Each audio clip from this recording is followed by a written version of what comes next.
You may not know it, but you have a go zone. 2 productive hours in every day where you can get the most important things done.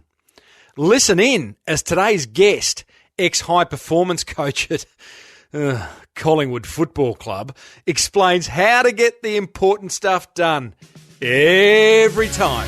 Welcome to the Small Business Big Marketing Show, where successful small business owners share their secrets to take your marketing to the next level. Now here's your host, Tim Reid. Welcome back, listeners, to another episode of Australia's #1 marketing show. I'm your host, Timbo Reid, but you, so much more importantly, are a motivated business owner ready to crank out some great marketing. And this show is made possible by the very good folk at Net Registry and 99 Designs. Big show today. This one is all about getting stuff done, about ticking things off your to-do list. And who doesn't love a bit of that action?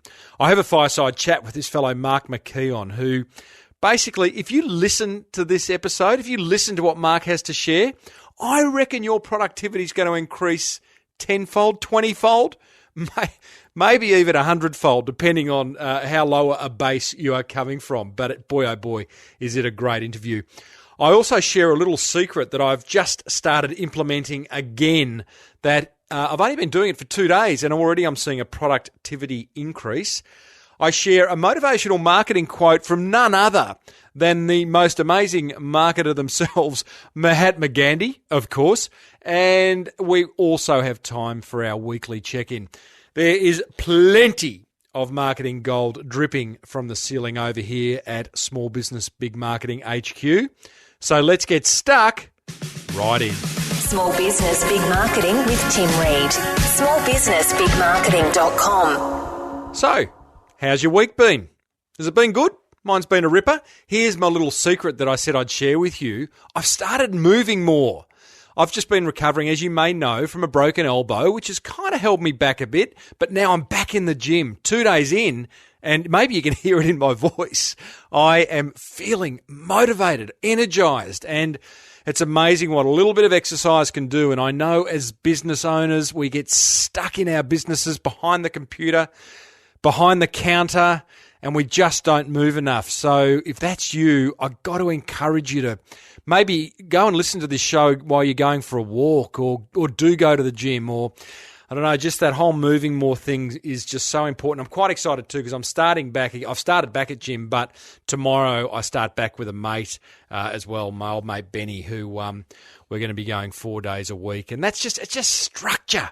And it gets the old body moving. So I'm excited by that. Hey, I'm also excited by this this insight that I found on Facebook recently. And it just reminds us, as past guest Jeffrey Hazlett reminded us recently, how much the marketing world and the business world has changed. Check this out. In 2015, Uber, the world's largest taxi company, owns no vehicles. Facebook, the world's most popular media, creates no content. Alibaba, the most valuable retailer in the world, has no inventory. And Airbnb, the world's largest accommodation provider, owns no real estate. What a great reminder of just how much the world's changed. And I want to add to that these changes are playing into your hot seat. They are to our advantage, the small business owner. We are in such a good position to market our business these days because there are so many wonderful things available to us. And the fact that you are listening to this show is a great reminder that the changes are playing in our favour. And the amount of feedback that I get from listeners saying, you know, they're implementing these new ideas that they're hearing on this show, I think it's fantastic. So I hope you are one of them. I also want to welcome 40 new members to the Small Business Big Marketing Forum. They're high-performing financial advisors and or insurance brokers, and they have all joined the forum together, and I'm looking forward to seeing what they bring in terms of marketing discussion, and I'm looking forward to being able to help them with their marketing. But it's going to take the Small Business Big Marketing Forum to another level. There's already some wonderful discussion in there every day. Got some great webinars coming up exclusively for forum members. So if you do want to take your marketing to the next level, if you want to crank it up, head over to crankmymarketing.com and join. You'll be in there within a couple of minutes. And I'd love to know how your week's been. So head over and hit me up at Twitter. My Twitter handle is @Timbo Reid, REID, and tell me how your week's been. Righto, coming up, you are about to discover your Go Zone. But first, a word from a couple of companies that can turbocharge your marketing. Now, you know, Net Registry make this show possible, and they're very good at websites. And I want to share with you 3 characteristics of high-performing websites to see whether you and your website tick those boxes. Number 1, great websites have contact details front and centre on every page. They make it easy for visitors to contact you. Number 2, great websites use a very simple content management system. Net Registry build all their sites in WordPress, and it makes it so easy for you, the website owner, to effect change to your own website. Number 3, simple navigation. They're easy to get around. So if your website is underperforming, head over to netregistry.com.au and they can get your online marketing sorted. Now, as you know, this show is also brought to you by 99 Designs. Maybe you see your company as innovative, perhaps it's fun and youthful, or maybe you're all about trust. But whatever it is, you need a logo. You need branding that shows off your strongest traits. It's easy at 99 Designs, where you complete an online brief and then let designers from around the world compete to deliver a design you'll love. I've got a little a freebie coming up. Stay tuned to help you write an online brief, or to write a creative brief, full stop. Stay tuned for that. There's a reason that 99 Designs is the number one choice of business owners looking for a graphic design partner. For under $300, you'll have dozens of custom designs to choose from within just 7 days. All 100% money back guaranteed if you don't like them. 99 Designs has helped over, check this, 350,000 businesses create their brands. If you want to build your brand without busting a budget, 99 Designs is the solution you've been looking for. For a free $99 upgrade on your first design, head over to 99designs.com/SBBM. Do that. It's a really, really good freebie, that one. Here's another freebie. A free webinar that I'm running on Wednesday, April 8, 2015 at 9 a.m. Melbourne, Australia time. I'm joined by the lead designer at 99 Designs, and we are going to cover 9 steps to perfecting your creative brief. How cool is that? Free webinar, no sell, just an hour of amazing, amazing content. Here's the website address you need to register at. It's bit.ly, bit.ly/creative-brief-webinar. So join us. You can ask questions along the way. 9 steps to perfecting your creative brief. A free webinar with the lead designer from 99 Designs. Righto, let's get stuck into today's guest. It is Mark McKeon. I recently did a roadshow around Australia with Mark for an insurance company, and I sat in on one of Mark's sessions. Absolutely motivational, inspirational, and entertaining. Mark owns a company called Mischief Motivation Attitude. He was also the high-performance coach at the Collingwood, the most hated AFL Aussie rules football team in Australia, but he was the high-performance coach there for 15 years, and he acted as the club's runner for 250 games. He spent a lot of time with high-performing individuals, and he then wrote a book that I've got in my hand here called Get in the Go Zone, Making the Most of Me. The Go Zone's a wonderful concept Mark came up with that allows you to identify 2 hours in every day that allows you to perform at your peak. This is a wonderful interview if you want to get more of the important stuff done in your business and in life. Now, the Skype connection, a little bit dodgy here and there, but absolutely manageable, so stick with it. I started off by asking Mark, what's his superpower? My superpower is when I need to, I put on my Iron Man suit and I'm impervious to criticism. Do you cop a bit, do you?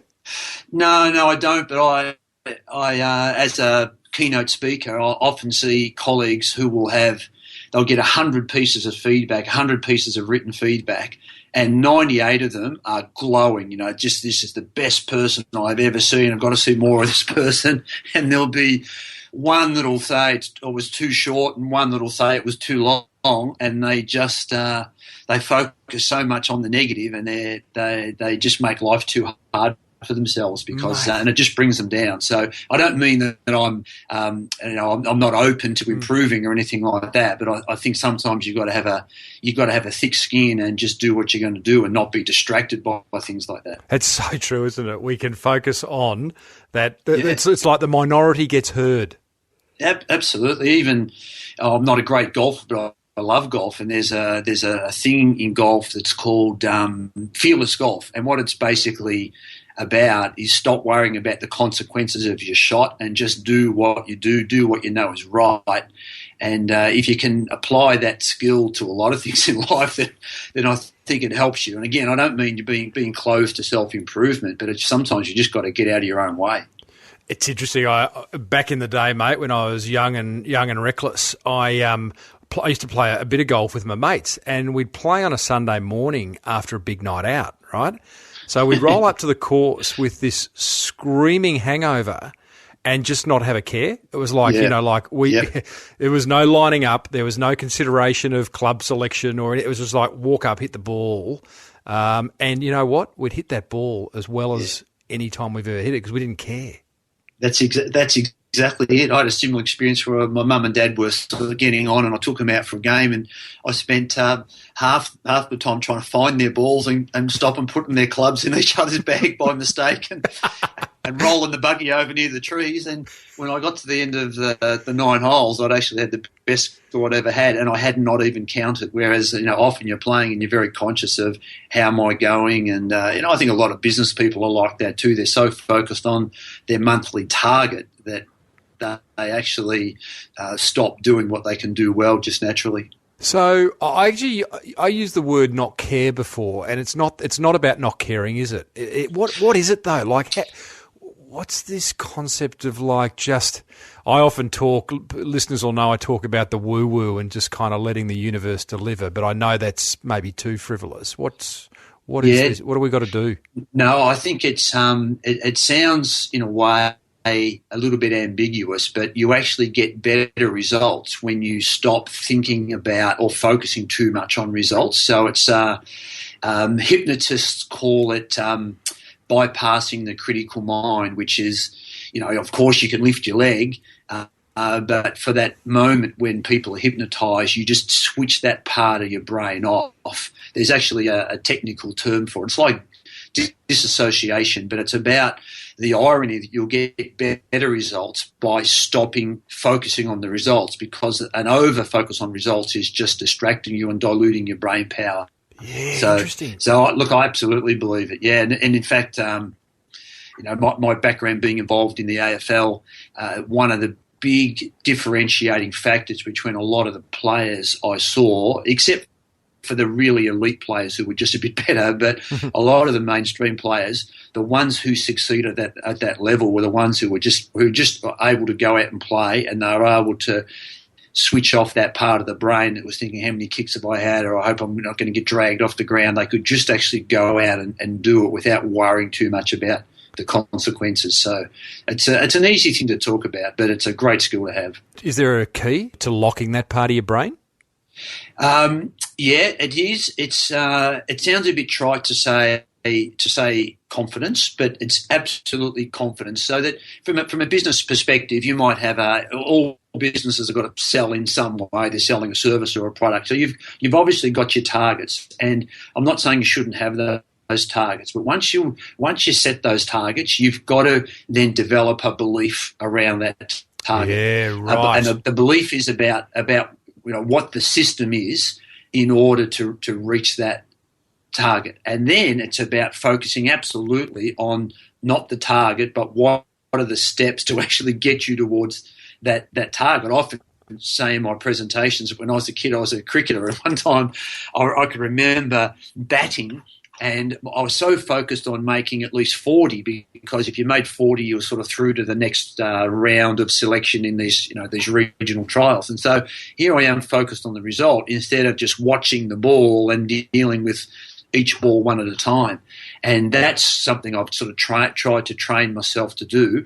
But you've got to have the confidence to do it. And if you don't have the confidence to do it, then you've got to look a bit deeper and say, well, why don't I have the confidence? Am I lacking skills? Am I under-resourced? Or is my focus in the wrong area? So it's very hard to switch off that results focus if you don't have true confidence. So, I guess my opinion is you've got to have the target and then build this, whatever the skills or structure you need to get the confidence. And once you've got that, then it's a hell of a lot easier.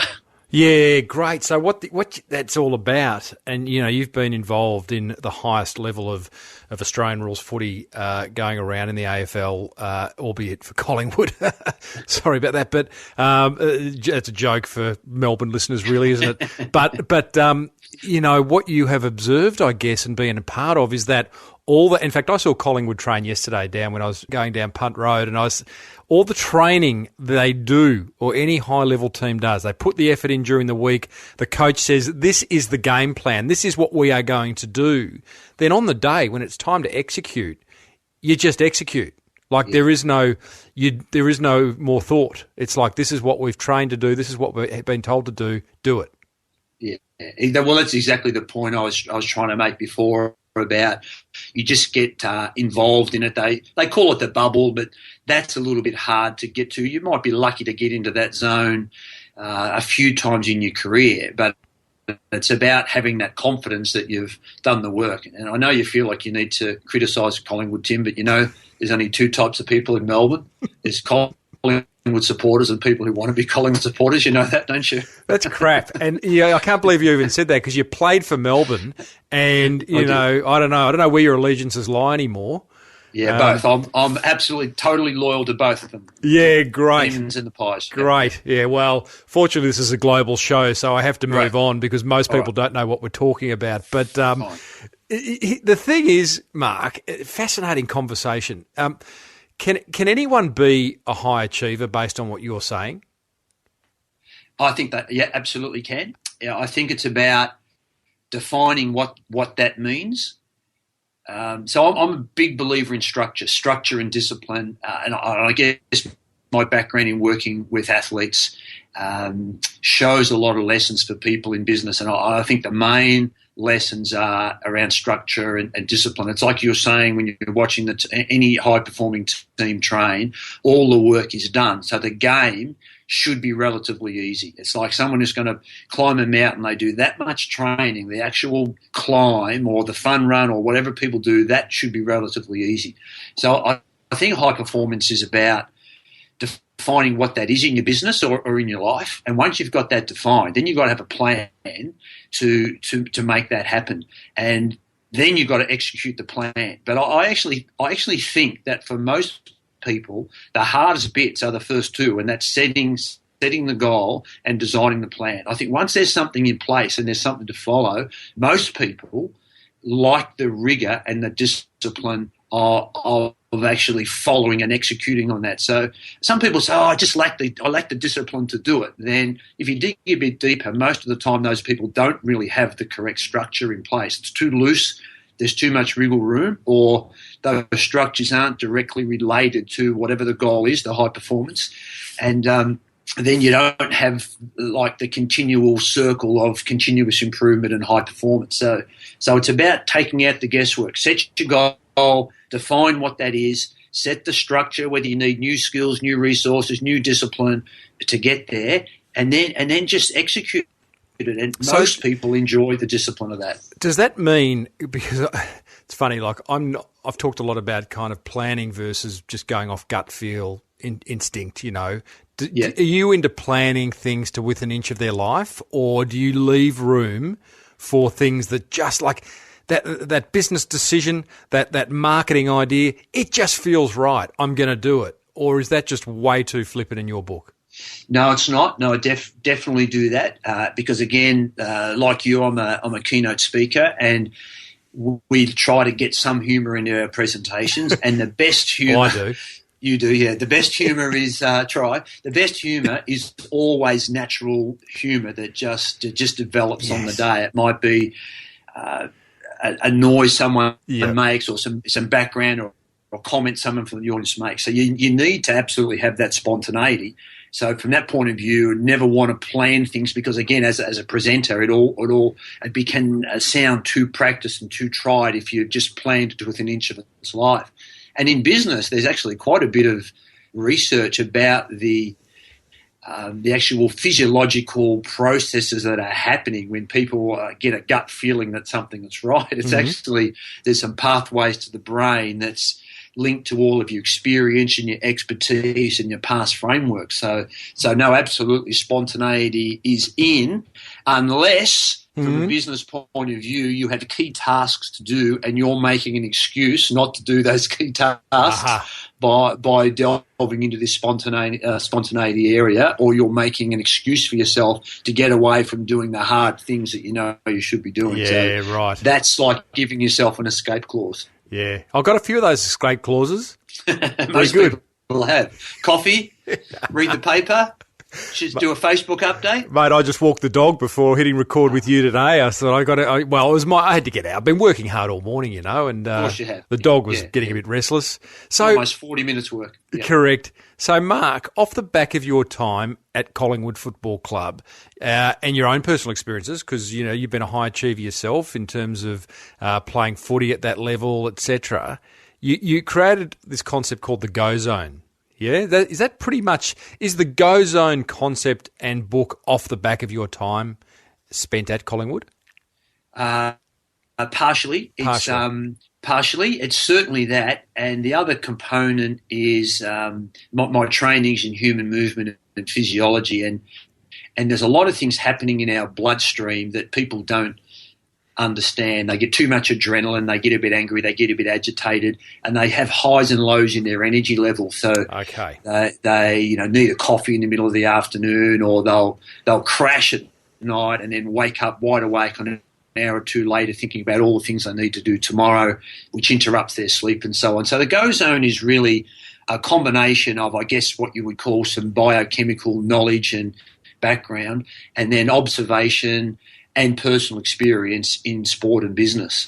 So it's really a combination of all of those things. It's one of those things, I guess, has been about 20 years in the making. Okay. But it's my way of sort of packaging up in a way that people can understand quite quickly and hopefully use straight away. Well, mate, what I love about the Go Zone is its simplicity. It is just, it is so beautifully simple. So listeners, what it is, and I'm going to get Mark, it's unfair to get Mark to go into huge detail because it's a full day workshop, it's a keynote, it's a book, it's all sorts of things, and I'll give you the links to it. But it is you've pretty much identified, you say all of us have 2 hours in our day where we are at our peak performance level because of what's going on in the bloodstream, because of adrenaline, because of whatever biochemistry things are happening, and that is when we should do the thing that is going to move our business forward the most. Is that kind of a fair summary?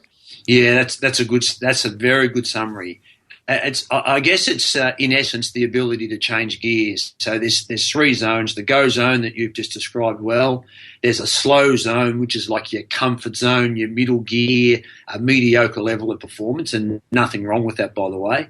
And then there's a no zone when you relax and you recover. But that Go Zone is up to 2 hours of a higher level of physical and emotional performance. So stepping up to be your best and to do those most important things. And obviously your listeners, from a marketing point of view, I'd imagine a lot of people in small business have things that they think they should be doing in regard to marketing, but they don't always get around to them.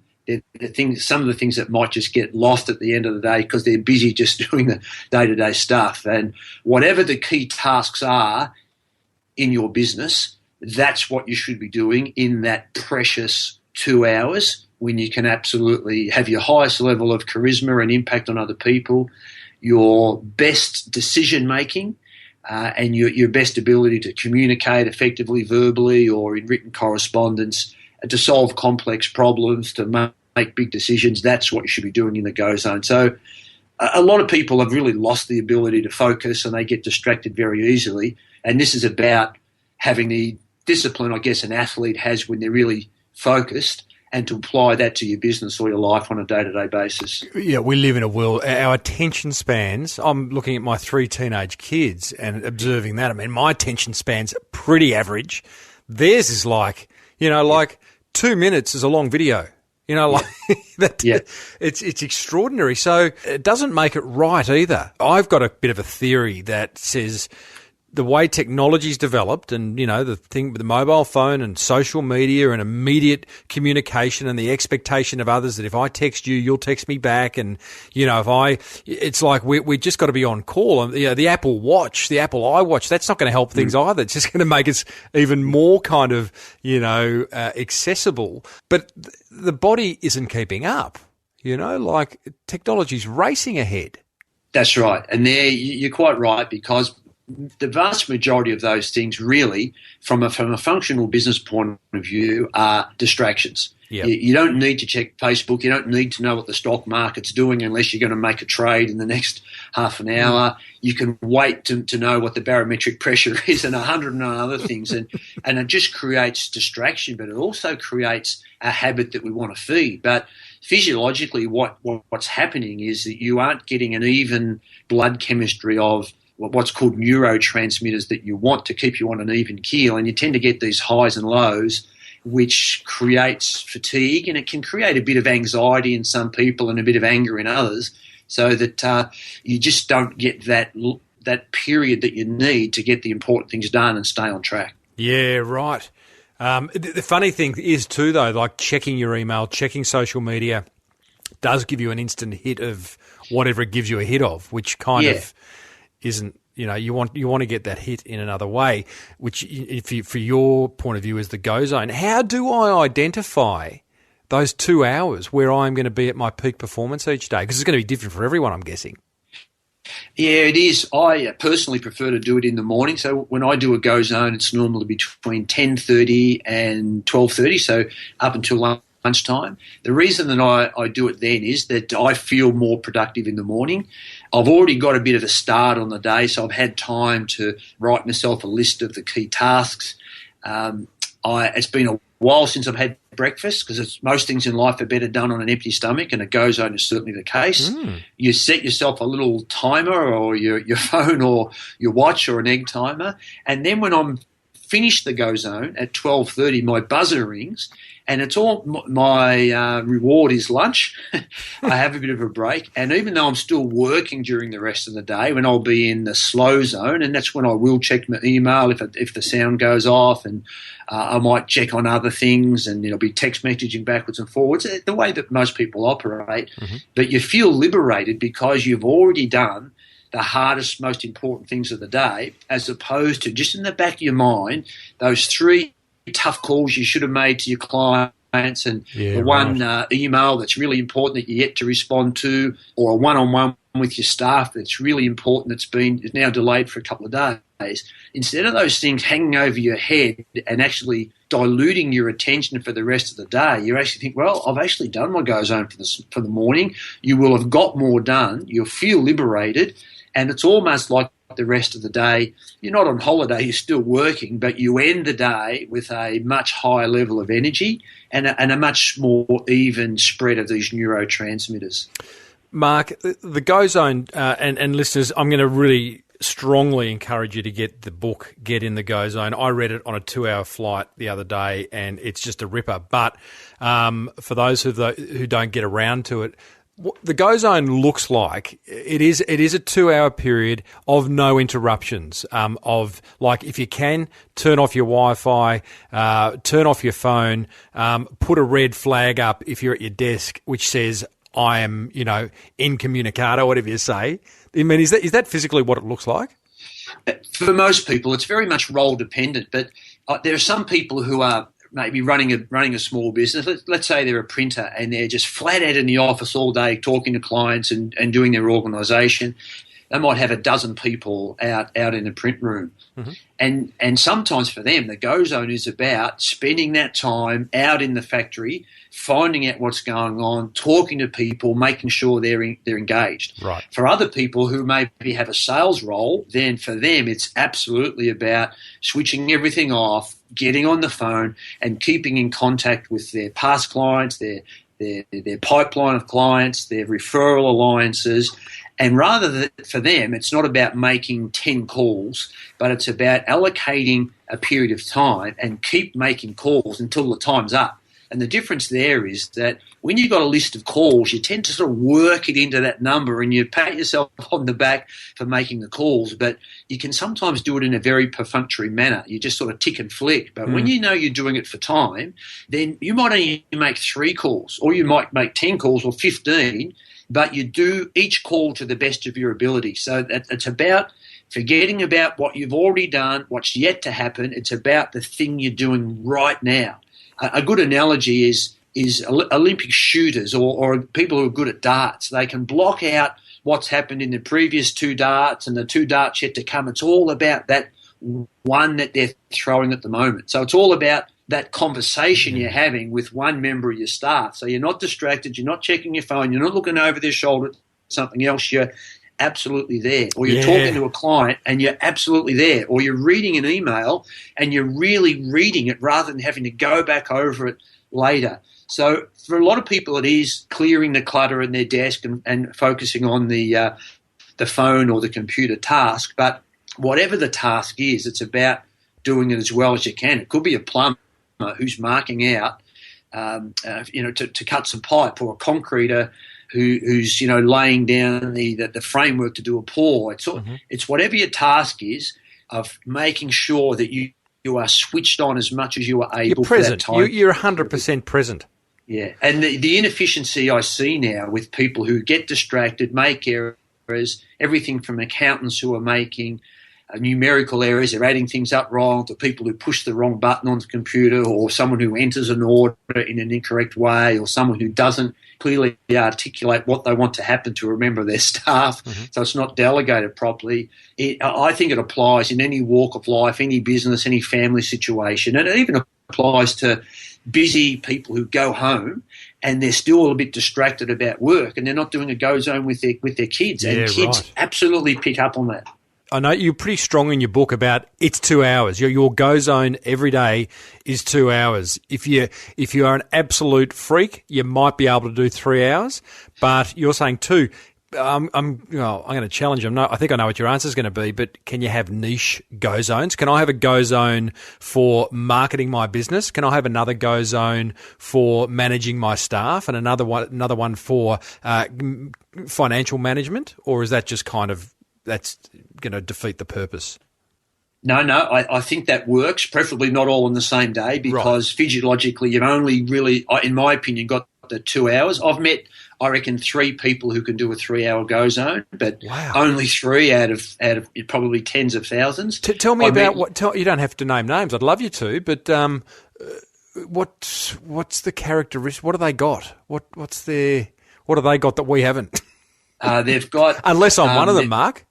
They've got a level of calm. One thing they've got is a level of calmness. The second thing they've got is just an absolute level of determination. So it's a combination of those 2 things. And some people have one without the other, but don't seem to be able to do those extended go zones. Right. There are, by the way, probably hundreds, if not thousands, of people who do 1 hour go zones because they just can't get to the 2 hours. And with people who aren't overly structured or organised in their business, I actually encourage them to start with just 45 minutes, because it will seem 45 minutes will seem like a lifetime.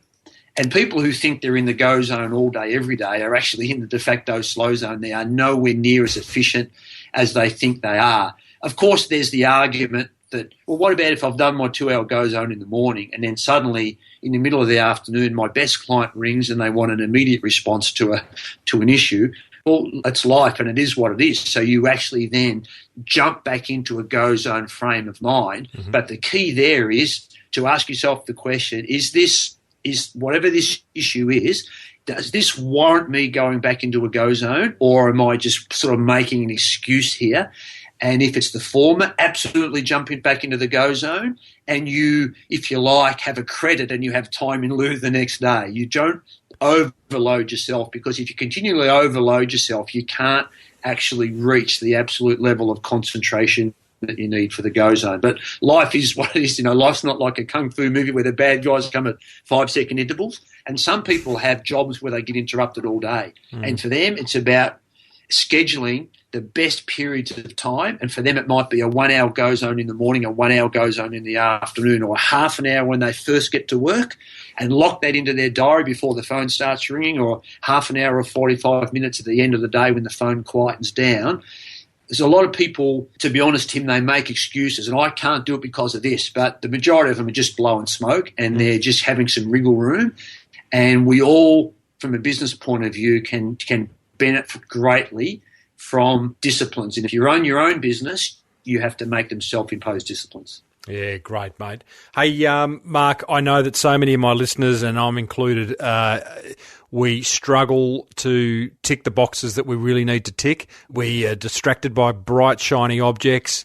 We're distracted by all sorts of things. And I reckon when I read this book, I thought, my God, here's a beautifully elegant, simple solution to getting stuff done. And when I say stuff, I mean big stuff. So well done, mate, and thank you for bringing it to everyone's attention. How do people get their hands on your book? Best would be the website, which is mmateam.com.au. mmateam.com.au. That is your business right there. Mark McKeon, it has been an absolute pleasure, mate. I'm heading to the go zone. Thanks, Tim. Well, I hope you are feeling as motivated and inspired and ready to find your go zone as I am. It was, Mark has got some good stuff to share. I want to share my top 3 learnings from that interview, thanks to Net Registry and 99 Designs. Number 1, be impervious to criticism, or at the very least, give more weight to the pats on the back that you get. This is a bit of a common theme running through my last few episodes. Keith Abraham talked about this. Jeffrey Hazlett talked about this. Rowdy McLean talked about this. We've got to pat ourselves on the back. Just pause now, right now. Give yourself a hug. That sounded probably a little bit weird, but that was me giving myself a hug. And I want you to too. Give yourself recognise the good things that you are achieving and put aside the bad stuff or the negative stuff. Number 2, stop focusing on results and trust the planning and structure you've put in place. I loved what Mark said about that. If you do put the plans and the structure in place, then rely on that. Know that that is what's going to get you to that next level. And, high-performing clubs, sportsmen, athletes, they do this all the time. Number 3, learning from Mark's chat, just go and find your go zone. I've got to tell you, I'll put a link in the show notes to the book. You've got to get this book. Get in the Go Zone by Mark McKeon. It's like, how many pages is it? 108 pages, big writing. Not lots of words, easy to read. I read it in a 2-hour plane trip recently, and it was an absolute ripper. They're my learnings. I'd love to know what yours are. Head over to the show notes for episode 232 at smallbusinessbigmarketing.com and tell me, or hit me up on Twitter at Timbo Reid. I would love to hear what you learnt, because I learnt a heap. Righto, marketing quote of the week from Mahatma Gandhi. Mahatma Gandhi, tomatoes, I don't know. You know who I mean. I love this quote. The future depends on what we do in the present. The future depends on what we do in the present. Love that quote. What are you doing now that's going to affect your future? What are your personal and professional development plans? What courses are you going to do? What books are you going to read? What relationships are you going to build on? Get out there and start affecting your future now by doing something positive, getting in your go zone right now and affect your future going forward. Love that. Thank you, Mahatma Gandhi. Righto, if you enjoyed this episode of the Small Business Big Marketing Show, then you're going to love the marketing gold I have in store for you. Next week, I'm joined by an IT expert turned Garbo. That's a rubbish collector for you overseas listeners, who's cleaning up on Sydney's northern beaches. And in future episodes, I chat with Olympic gold medalist Steve Bradbury and Etsy's top seller, who's making a lazy $80,000 a month. She's got a fantastic story to tell. To never miss a second, simply subscribe over on iTunes or on your favourite podcast app. And be sure to hit me up for a chat on Twitter at Timbo Reid. R-E-I-D is my handle. To book me to speak at a conference, head over to timreid.com.au. I love speaking at conferences. And if you want to pay it forward, then go ahead and tell another motivated business owner just like you about this show. And be sure to use 99designs.com/SBBM for all your design needs and Net Registry to get your online marketing sorted. A big thank you to everyone who's left a review on iTunes recently or in the show notes. I read them all and I respond to every single one of them. And a special thanks to my forum members and a big welcome to those 40 new forum members this week. I love your commitment to growing your business through smart marketing. Until next week, I'm Timbo Reid. You're a motivated business owner and you've been listening to the number one marketing podcast in the country. May your marketing be the best marketing. Bye for now. You've been listening to the Small Business Big Marketing Show with Tim Reid. Want more marketing goodness? Then visit smallbusinessbigmarketing.com.